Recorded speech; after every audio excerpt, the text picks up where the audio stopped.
This is Paul Neal from Indianapolis coming with you with another video.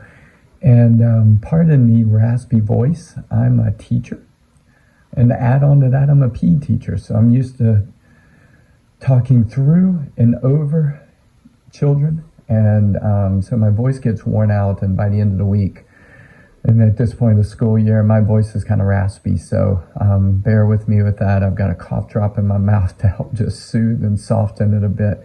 But I've got something different for you today. I've got some football.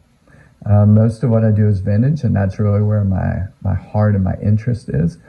But football was part of my journey of sports collecting a lot growing up. And I mentioned in my first video that growing up in Atlanta as a Falcons fan, there wasn't much to cheer for. So I picked up and adopted the Dallas Cowboys as a team. And I just want to clarify that a bit. I was a Dallas Cowboys fan as long as Tom Landry was the coach.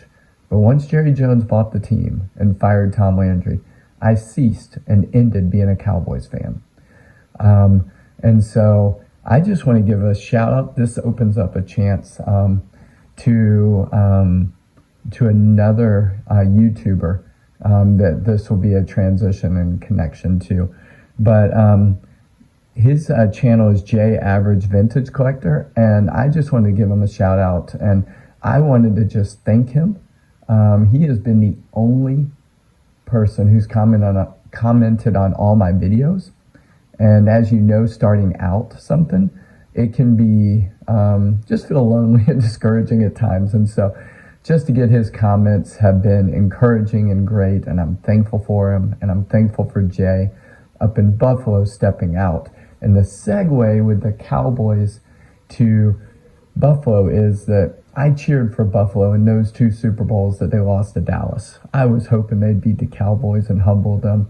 And so that's just in kindred spirit with Jay, who had to endure through 4 of those losses. Jay and I have also connected. We both are fans and appreciate Boog Powell. And so that's another way we've connected. But thank you, Jay. And that's kind of like a segue / I don't know what. But we'll get back to the video. But the set that's in front of you was a set from my childhood collection. And I've never broken one of my childhood sets yet. This was my first one. And I did it all because in the hope of getting a 10 with this Bo Jackson purple card. And so I really wrestled with it because I'm kind of nostalgic and keeping my sets as they were as a child. And I really honestly struggled and wrestled with it. But what won over was just the beauty of that Bo Jackson card. I love the purple border. I love the black and white. I love the shoulder pads and the bat on the shoulder. And I like how it's a counterpart to the baseball version of it that I have a handful of still from the Score baseball of that year. So I took a chance and I cracked it open. I felt like it was worth it. And I got really fortunate and gracious, and whether it's the hand of God or whatever, I don't know. But I ended up getting one that had not been bent. I'd say over half of the cards in the box, one of the corners was noticeably bent. And so thankfully the Bo Jackson was snug in a group of cards where the outer cards corners had been bent, but the inside cards had been basically like protected. And thankfully he was sitting right in the middle of that. Thankfully it was centered and just unblemished basically. I mean, it was just left as is, as it was intended to be. And so I just wanted to share that and show that card. And I'm really thankful for it.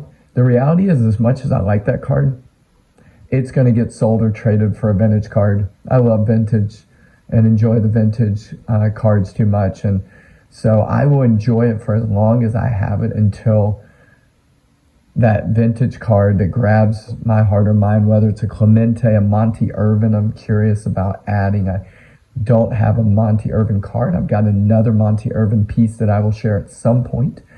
But until some vintage card grabs me. I'm going to enjoy that, Bo Jackson, because I have memories of watching him play for Auburn in the early 80s, mid 80s, and just seeing him tear through the SEC and rip through Alabama on one Iron Bowl game, I remember specifically.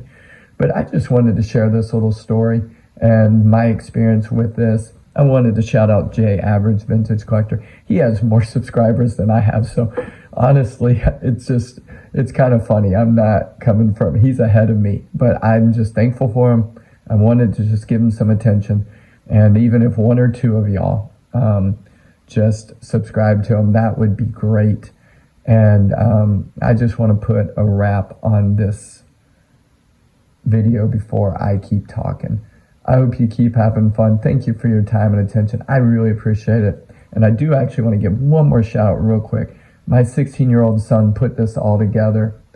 The stand with the microphone with the light, and we are learning this together, and he has been great and super helpful, and he does my videos and audio for me. So I just want to give my 16-year-old son a shout out, and thank you. I hope y'all have a great night and day.